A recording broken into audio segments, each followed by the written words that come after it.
Hello student, आप सभी का मेरे चैनल पर बहुत बहुत स्वागत है। आज हम डिस्कस करेंगे भारत का भौतिक भूगोल, फिजिकल ज्योग्राफी ऑफ इंडिया। इसके जितने भी इम्पॉर्टेंट पॉइंट्स हैं आज हम सबको पढ़ेंगे। भारत एशिया महाद्वीप का देश है जो विश्व के कुल क्षेत्रफल का 2.4% है। हमें पता है कि जो भारत है विश्व का 7वां सबसे बड़ा देश है और इसका जो क्षेत्रफल है पूरे विश्व का 2.4% क्षेत्रफल ये इंक्लूड करता है। दूसरी सबसे अधिक जनसंख्या वाला देश भारत है जो कि पूरे विश्व का 17.5% जनसंख्या है। फर्स्ट है जो सबसे अधिक पॉपुलेशन है जिस कंट्री की, वो है चाइना। चीन की जनसंख्या सबसे अधिक है। भारत 8 डिग्री 4 से तथा 37 डिग्री 6 से उत्तरी अक्षांशीय विस्तार है भारत का। 68 डिग्री 7 से 97 डिग्री 2 5 पूर्व देशांतरीय विस्तार है।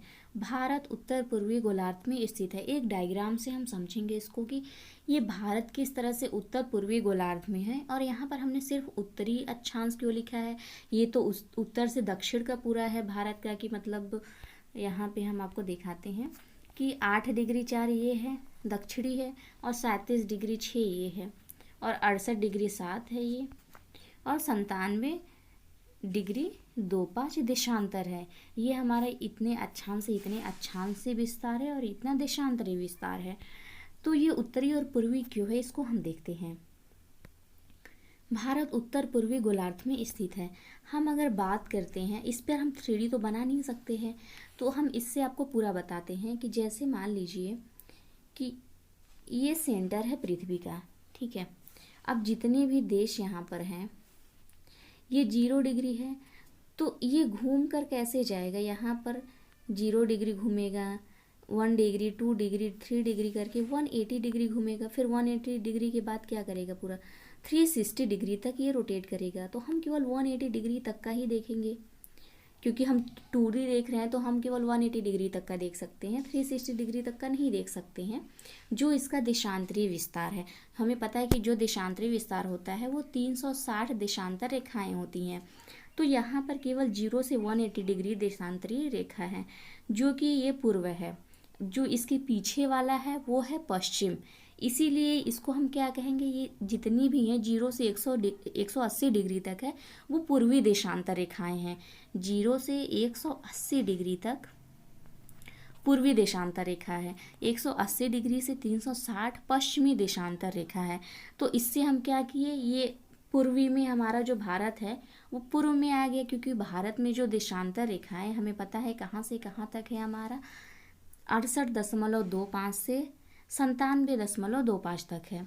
ये हमारा है देशांतरी विस्तार है। यहाँ पर भारत है, ठीक है, ये हमारे पूर्वी देशांतर में है। अब जो गोलार्ध होता है, जो हेमिस्फीयर है हमारा, ऊपर क्या होता है हमारा, नॉर्थ हेमिस्फीयर होता है और नीचे जो होता है वो साउदर्न हेमिस्फीयर होता है। तो इससे हमने क्या देखा कि जो भारत है वो नॉर्दर्न हेमिस्फीयर में है, उत्तरी गोलार्ध में है। उत्तरी गोलार्ध और पूर्वी देशांतर, इस वजह से भारत को हम कहते हैं या उत्तर पूर्वी गोलार्ध में स्थित है हमारा भारत। अब हम मध्याह्न रेखा कैसे निकालते हैं, किसी भी देश का जो स्टैंडर्ड टाइम होता है वो क्या होता है।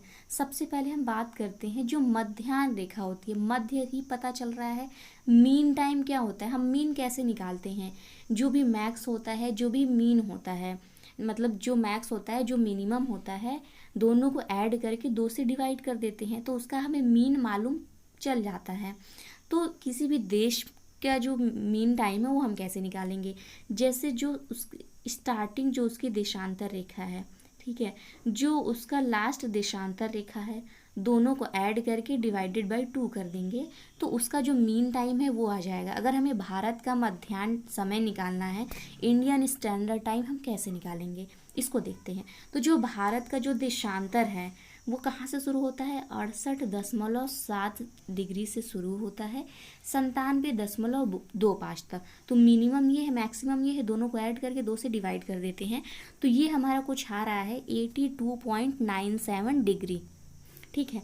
तो जो हमारा मीन टाइम होता है उसकी और एक स्पेसिफिकेशन होती है कि वो 7.5 का मल्टीपल होना चाहिए। तो ये 7.5 का मल्टीपल नहीं है, लेकिन इसके जस्ट हम आसपास का देखेंगे तो जो 82.5 है वो 7.5 का मल्टीपल है, जो कि इसके नज़दीक है, सर्वाधिक नज़दीक है। इसीलिए 82.5 डिग्री को हम इंडियन स्टैंडर्ड टाइम मानते हैं, भारत की मध्याह्न रेखा मानते हैं। अब हम बात करते हैं आगे। उत्तर दक्षिण विस्तार जो भारत का है वो है 3214 किलोमीटर, और पूर्व से पश्चिम का जो विस्तार है भारत का वो है 2933 किलोमीटर। भारत का सबसे उत्तरी बिंदु है इंदिरा कोल, दक्षिणी बिंदु है इंदिरा पॉइंट, जिसको पार्सन पॉइंट या पिग्मिलियन पॉइंट भी कहते हैं। भारत में सबसे बड़ा जो क्षेत्रफल है वो है राजस्थान, एरिया वाइज राजस्थान सबसे बड़ा है, फिर मध्य प्रदेश है, फिर महाराष्ट्र है, यूपी है। फिर कर्क रेखा 23.5 डिग्री उत्तर। भारत में 8 राज्यों से कर्क रेखा होकर गुजरती है, लगभग भारत के मध्य से होकर कर्क रेखा गुजरती है। तो ये 8 राज्य कौन से हैं, इसको हम ट्रिक से याद करेंगे। ट्रिक है मित्र पर गमछा झार। मी से हो गया मिजोरम, त्र से हो गया त्रिपुरा, पर से हो गया पश्चिम बंगाल, र से हो गया राजस्थान, ग से हो गया गुजरात, म से हो गया मध्य प्रदेश, छ से छत्तीसगढ़, झार से झारखंड। ये हमारे 8 राज्य हैं जो कि कर्क रेखा इन 8 राज्यों से होकर गुजरती है हमारे भारत में। भारत की स्थलीय सीमा की लंबाई है 15,200 किलोमीटर। सबसे लंबी स्थलीय सीमा है बांग्लादेश की, सबसे छोटी स्थलीय सीमा है अफगानिस्तान की। 7 स्थलीय देश, या तो जो हम इनको अपने पड़ोसी देश कहते हैं, तो जो भारत के पड़ोसी देश है वो 7 हैं। Pakistan, Afghanistan, China, Nepal, Bangladesh, Myanmar, Bhutan. जो कि सबसे लंबी स्थलीय सीमा है बांग्लादेश की और सबसे छोटी स्थलीय सीमा है अफगानिस्तान की। समुद्र तट की लंबाई है 7,516.6 किलोमीटर। भारत की मुख्य भूमि की तटीय लंबाई है 6,100 किलोमीटर। हम ये देख रहे हैं कि समुद्र तट की लंबाई कितनी है 7,516, लेकिन मुख्य भूमि की तटीय लंबाई 6,100 किलोमीटर है। इसमें क्या है, जैसे जो हमारा हम भारत का देखते हैं यहाँ बांग्लादेश, गुजरात से लेके बांग्लादेश तक का, ठीक है, पश्चिम बंगाल। तो हम ये देख रहे हैं कि जो भी राज्य समुद्र से लगे हुए हैं, क्या सभी राज्यों का स्थलीय सीमा ही समुद्र से लगा हुआ होता है? नहीं, कभी कभी ऐसा भी तो होता है कि नदियाँ भी समुद्रों से मिलती हैं। तो जो हमारा जलीय क्षेत्र होता है, जो राज्य का जो जलीय क्षेत्र समुद्रों से मिल रहे हैं, उसको हम इसमें इंक्लूड नहीं करेंगे। केवल जो भूमि, जो स्थलीय क्षेत्र हैं, जो तट से जुड़े हुए हैं, उसकी लंबाई है 6,100 किलोमीटर। सर्वाधिक लंबी तट रेखा है गुजरात, जो कि हमारा ये है पश्चिमी तट पर है। सेकंड है आंध्र प्रदेश, पूर्वी तट पर है। सबसे छोटी गोवा, मतलब जो सबसे छोटी तट रेखा है वो गोवा की है। अगर हम पूछेंगे कि जो पूर्वी तट रेखा है, सबसे लंबी तट रेखा किसकी है पूर्व में, तो वो है आंध्रा की। अगर होल में पूछेगा पूर्वी और पश्चिमी घाट को मिलाकर कि दूसरी सबसे बड़ी जो लंबी तट रेखा, वो है आंध्र प्रदेश की। सियाचिन भारत और पाकिस्तान के बीच का हिमनद सीमांत क्षेत्र है। 10 डिग्री चैनल अंडमान व निकोबार के बीच में स्थित है। 9 डिग्री चैनल कावरत्ती व मिनिकॉय के बीच में है। 8 डिग्री मालदीव व मिनिकॉय के बीच में है। कोको स्ट्रेट म्यांमार व उत्तरी अंडमान के बीच में है। अब हम बात करते हैं कि जो चैनल है वो चैनल होते क्या हैं, आखिर ये चैनल 10 डिग्री, 8 डिग्री, 9 डिग्री का क्या मतलब है।